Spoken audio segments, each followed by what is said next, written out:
안녕하세요. 다트TV 성우입니다. 오늘은 초보자분들을 위한 영상으로 다시 한번 찾아왔습니다. 그럼 바로 한번 시작해볼까요?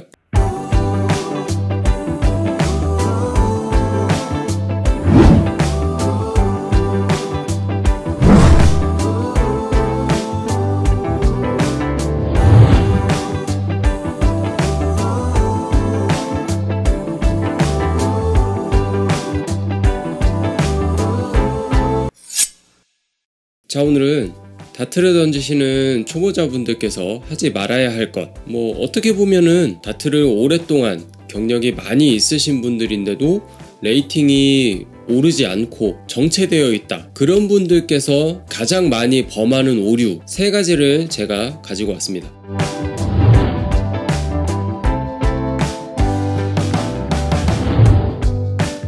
첫 번째로요, 보통 이렇게 야구 다트를 하시는 분들은 다트를 아예 모르거나 접한 지 얼마 되지 않으신 분들, 그런 분들이 이런 야구 다트를 많이 하십니다. 이 다트의 기본 자세는 내가 던지는 손과 같은 방향의 다리를 앞에다가 내놓고 스탠스를 잡아서 이렇게 해서 던지게 되는 건데, 이 야구는 다트랑 다르게 던지는 손의 반대쪽 발을 내밀고 어깨를 이용해서 던지잖아요.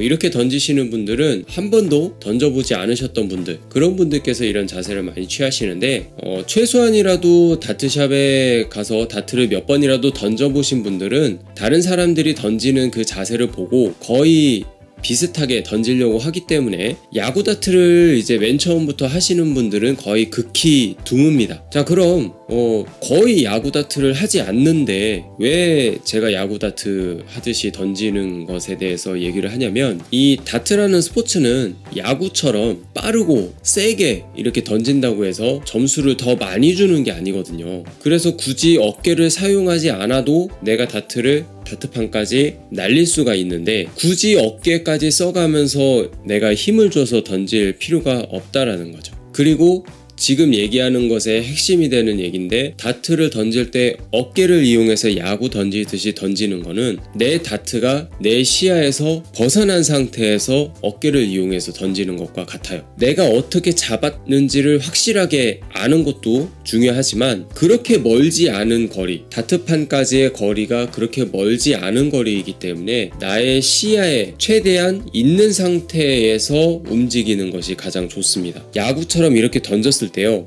나의 시야에 벗어난단 말이죠. 나의 시야에 이렇게 와야 하는데 내 시야에 오지 않고 어깨 뒤로 넘어가서, 야구 다트 할 때 이렇게 던지잖아요. 이렇게 해서 반대쪽 발을 내밀고 이런 식으로 던지는데 어깨까지 이용해서 던지잖아요. 그죠? 어깨가 이렇게 뒤로 가는 순간부터 나의 시야에는 벗어나 버린단 말이죠. 나의 시야에 벗어난다는 건 어떻게 되죠? 내가 다트를 잘 방향을 잡고 있는지 알 방법이 없다는 거예요. 손가락에 있는 감각만으로만 다트의 방향이라든지 여러 가지를 이 손의 감각으로만 느낄 수밖에 없어요. 그래서 내 시야 안에, 요 부분, 요 안에서 해야 된다고 말씀을 드리는 겁니다. 그렇게 되려면 어떡하죠? 어깨를 쓰지 않아야 해요. 내가 던지는 손과 같은 방향의 다리를 앞에 내밀고 어깨를 쓰지 않고, 어깨를 쓰는 건 뒤로 이렇게 가는 거죠. 뒤로 가지 않고 그대로 왔다가 그대로 가게, 이렇게 해서 던져야 된다는 것, 그걸 제가 얘기를 해드리려고 이 야구 다트를 예로 들어서 말씀을 드린 겁니다. 몇 년 전에 그 런닝맨이라는 예능 프로그램에서요, 다트를 던지는 것에 대해서 나왔습니다. 이 다트를 던질 때 전소민 씨가 다트를 이렇게 얼굴 뒤에서 이렇게 던지는 거가 있었어요. 근데 그 전소민 씨가 던지기 전에 지석진 씨가 이렇게 오셔가지고 다트는 이 안에서 던지는 거다 말을 남겨주거든요. 야, 소민아, 원래 다트 자세 이 안에서 이렇게 돌아야 돼. 이 안에서. 안에서요? 잠깐만, 근데 그렇게 말해주는 게 굉장히 잘한 거예요. 그게 그냥 우스갯소리로 이렇게 넘어가긴 했는데, 지다트라고 해서 이렇게 해서 넘어가긴 했는데, 죄송한데 무슨 다트? 다트로 인생을 살았어요. 다트. 실제로는 진짜 여기 안에서만 이렇게 던져야 되는 게 맞습니다. 내 시야 안에서 내가 타겟은 정확하게 노리고 있는지 확실하게 알 수 있는 자세가 되니까요, 절대로 이 시야에서 벗어나는 일은 없어야겠습니다.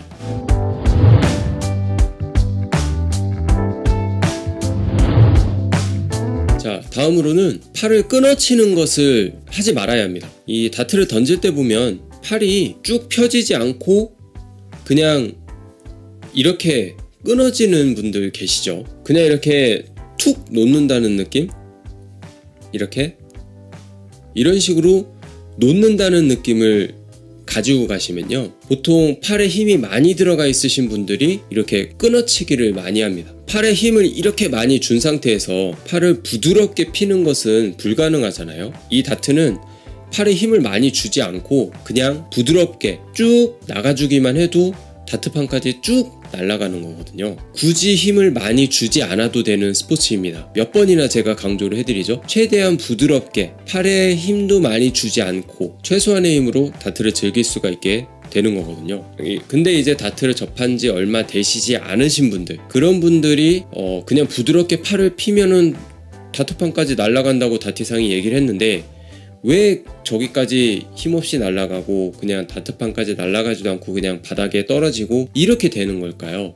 제가 예전에 올려드렸던 팔에 힘을 빼고 다트를 던지는 법에 대한 영상을 올려드린 적이 있습니다. 그 영상이 제가 링크를 걸어드릴 테니까 여기를 가셔서 보시면 되실 것 같고요. 다트의 힘 전달을 많이 해줄 수 있는 요령을 알고 있으면 팔에 힘이 빠진 상태에서도 충분히 다트를 쉽게 던질 수가 있습니다. 하지만 그 방법을 모르시는 분들은 저절로 내가 다트를 다트판까지 던져야겠다 라고 생각을 하기 때문에 서서히 계속 힘이 들어가게 되는 거예요. 서서히 힘이 들어가는 것을 다시 빼야 하는데, 힘이 많이 들어간 상태로 숙달이 되어버리면 그때부터는 다트에 힘 전달을 해줄 수 있는 방법이 내가 팔에 힘을 넣는 방법밖에 모르는 거예요. 손목을 돌린다든지 팔꿈치를 더 튕겨서 힘 전달을 더 많이 해준다든지, 그렇게 되면은 요령이 생겨서 더 쉽게 던질 수 있는 방법을 아는데, 마냥 힘이 많이 들어가 있으면은 더 이상 컨트롤을 할 수가 없는 거예요. 그렇게 되면 안 되겠죠? 제가 지금까지 말씀드린 이 부분에 대해서 한번 고민을 자세히 한번 해보시기 바랍니다. 나의 팔에는 얼마만큼 힘이 많이 들어가 있는가? 다트를 던질 때 팔에 힘이 많이 좀 들어가는 것 같다 라고 생각이 되시는 거면 힘을 빼고 다트를 던지는 방법, 그것을 숙지를 하시고 차근차근 연습을 해 나가시기를 바랍니다.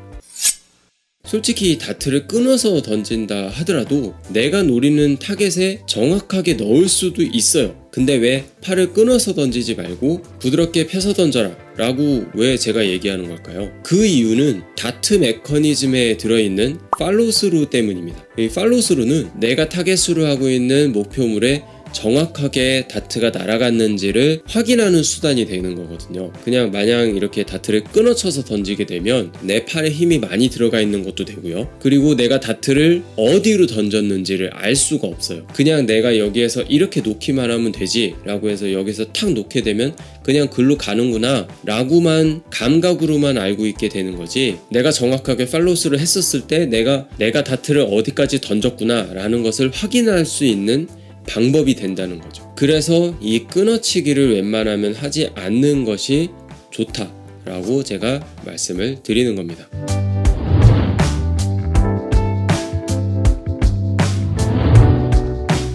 그리고 세 번째로요, 이 다트라는 스포츠는 스로우 라인에서 발만 넘어가지 않으면 그 위로 있는 상체는 얼마든지 앞으로 나가도 상관이 없습니다. 룰에 위배되지 않아요. 그래서 아까 얘기했던 그 런닝맨에서요, 이광수 씨가 굉장히 큰 키를 이용을 해서 최대한 다트판 앞에까지 나아가게끔 하려고 동료들에게 팔과 다리를 잡게 하고 최대한 앞으로 가서 이렇게 던지잖아요. 물론 일반 다트를 하시는 분들께서 이런 식으로 해서 다트를 던질 일은 없으시겠지만, 앞으로 너무 과도하게 기울게 되면 허리나 무릎이나 이렇게 해서 무리가 오게 마련입니다. 그리고 몸의 균형도 많이 무너지기 때문에 뒤에서 누군가 잡아주는 게 아니잖아요. 최대한 기울게 됐었을 때 한쪽 다리로만 지탱을 해야 하고, 한쪽 다리만 지탱한 상태에서 균형을 잡으려면 굉장히 어려운 상황이 되기 때문에 앞으로 많이 기울면 기울수록 몸에 무리가 많이 가면서 균형도 많이 흐트러집니다. 균형이 흐트러진다는 것은 내 다트가 흔들릴 수도 있다라는 얘기가 되는 거고요. 그렇게 되면 정확하게 타겟에 던질 수가 없게 되는 거죠. 제가 예전 영상부터 항상 얘기했었던 게 있는데, 스탠스는 모든 다트를 던질 때 가장 기본이 되는, 건물을 올릴 때도 기초공사가 굉장히 잘 돼 있어야지만이 튼튼한 건물을 지을 수 있잖아요. 그런 것처럼 이 스탠스를 가장 기본적으로 탄탄하게 잡고 있어야 가장 기본이 되는 자세가 되는 겁니다. 내가 던지는 자세가 몸에 무리가 가지 않도록 부드럽게 다트를 던질 수 있게끔 스탠스를 잘 서는 법을 연구를 해보시길 바랍니다.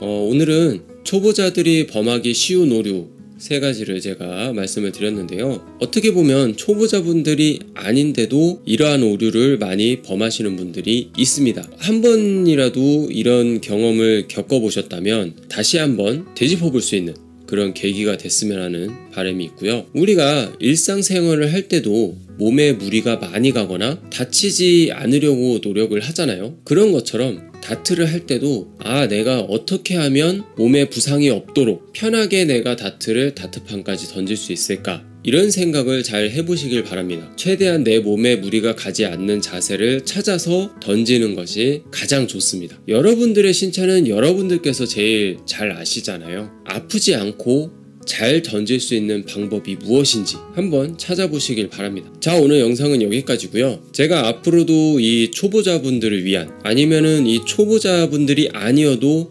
다트를 던질 때 망각하기 쉬운 이런 꿀팁들을 많이 만들어서 올려드릴 테니까요.